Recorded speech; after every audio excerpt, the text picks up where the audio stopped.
بسم الله الرحمن الرحیم. زمون د نن موضوع ده ادب څه دی. مونږ کې ادب اکثر خلک لولي او بعض خلک دا د خوند او د ژوند د سختو کشالونو د تیښتې د پاره لولي او بعضې د زده کړې د پاره. مونږ چې هر کله ادب لولو نو د غیر چاپیر نه دغه وخت د پاره لري ډیر لري وځو او په غم کې د خوشاله سندرې په خزان کې د سپرلین انداري په مونږ کې د ژوندۍ اوسېدلو او د ژوند د خوند اخیستلو یو نوې جذبه راپاروي او زمونږ ژوند چې ډیر د سختو نډک دی یو رنگین او خوندناک سیز وګڼو.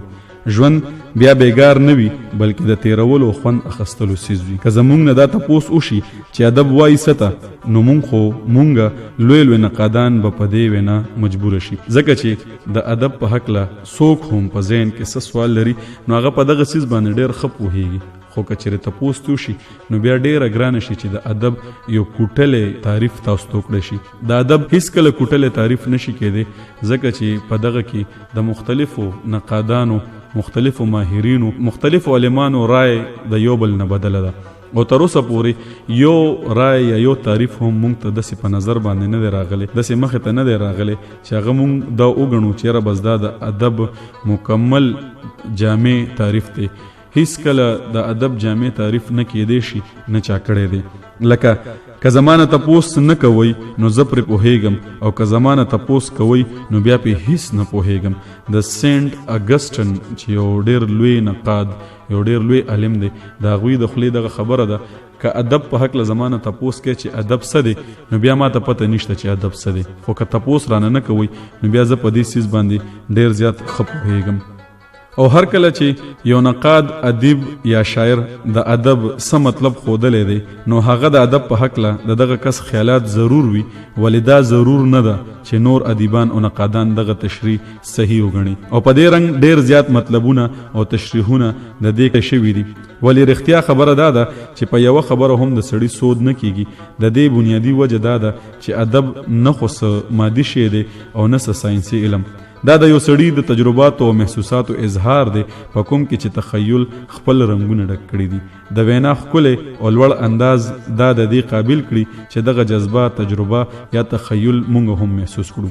ولې دلته د ټولو نه لویه کشاله دا پیدا کیږي چې شاعر یا ادیب چې د کومو خارجي واقعاتو نه متاثره شوی وي هغه څه خو مادي او څه حسي وي. لکه هغه یو ګل ویني د هغې د ښایست نه ډیر متاثره شي او د دې تصور نه د هغه خیال د خپل محبوب مخ او شونډو ته لاړ شي او بیا د نورو ښکلو ښکلاته نو هغه چې هر کله دغه ګل په حقله خپل تاثر څرګند کړي نو دلته د حسن محسوسات بیا مجرد یا یکی یوازې نه وي بلکې یو خیال پورې ډیر خیالونه نښتلي وي او دغه حسن ډیر خور شوی وي.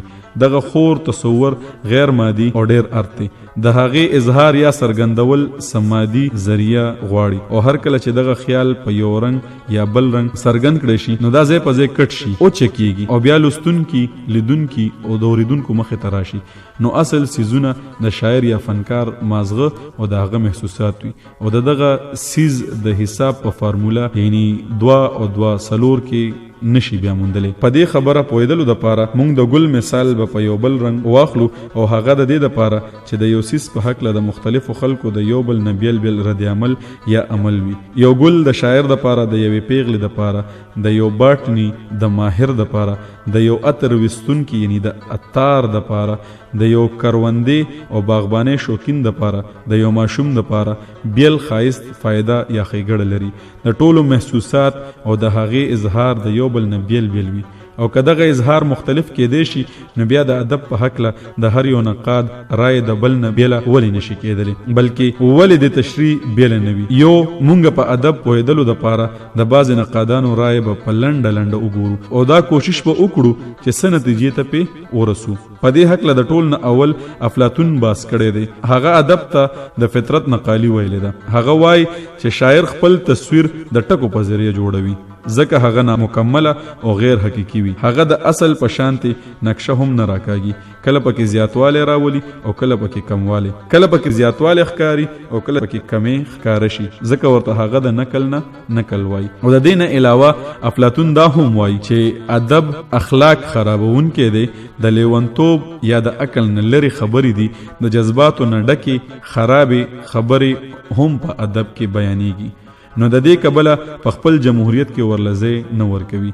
د هغه کرکه د شاعرانو نه د نقل په وجه ده. هغوی خراب او دروغجنې خبرې لیکي ځکه معاشره خرابوي. نقل په حقله د هغه شاګرد ارسطو وایي چې په ادب کې منطقي رښتیا خو نه وي ولې بې صداقت یا ادبي رښتیا پکې موجود وي. ارسطو دا مني چې ادیب د دنیا مکمل تصویر خو نه وړاندې کوي ولې د اصل نه پکې یعنی څه څیزونه زیات هم وي. هغه ادب د اخلاقیاتو په تله تلل غوره نه ګڼي ځکه چې د هغه په نیز د ادب کار د حسن ترجمانی ده او د دې اولنې مقصد بولا خوشاله مونږ لرا کول دي. د افلاطون په نیز د اخلاقیاتو نه تېښته د ادب یو لوی کمی و. ارسطو د ادب اولنې مقصد ښکلا او بیا د هغې مقصد خوشحالي ګڼي. ښکلا د ادب کالی ضرور دی ولې د دې ګډون د دې معنی سره د افلاطون د وینا په رڼا کې نشي کېدلی. اول به د آرنلډ بینټ دا خبره ولولو. زه به تاسو ته دا ووایم چې لیټریچر څه ته وایي. نه زما دا ارمان دی چې ما تاسو ته دا بیانولی شوی ولې زه به داسې اون نه کړی شم هیڅوک دا نشي بیانولی. په دې راز رڼا غورځولی شي اشارې ورکېدی شي بس د دې نه زیات هیڅ نشي کېدی. څنګه چې موږ په دغه خبرو کې وویل د ادب په هکله کوټلې یو تعریف نشي کېدی. څرنګه د ادب د خوشحالو ذریعه ده. ادب هغه ادب زیږول پکار دي چې خلکو ته د فایده وشي خلکو د خوشحالۍ دپاره په دغه کړوجن ماحول کې چې د چا د خوشحالۍ دپاره یو ګام پورته شي دا یو ډېره زیاته غوره خبره ده. انشاءالله د دغه چینل نه به وخت په وخت په دغه رنګ موضوعاتو ستاسو دپاره خبرې کیږي. امید دی چې دغه به ستاسو خوښ شوي. که چېرې تاسو د دغې نه خوندونه اخیستي وي دغه تاسو په معیار باندې پوره ختلي وي نو موږ ته د دې اظهار په خپل کمنټس کې ضرور وکړئ. وما علینا الا البلاغ. د الله په امان.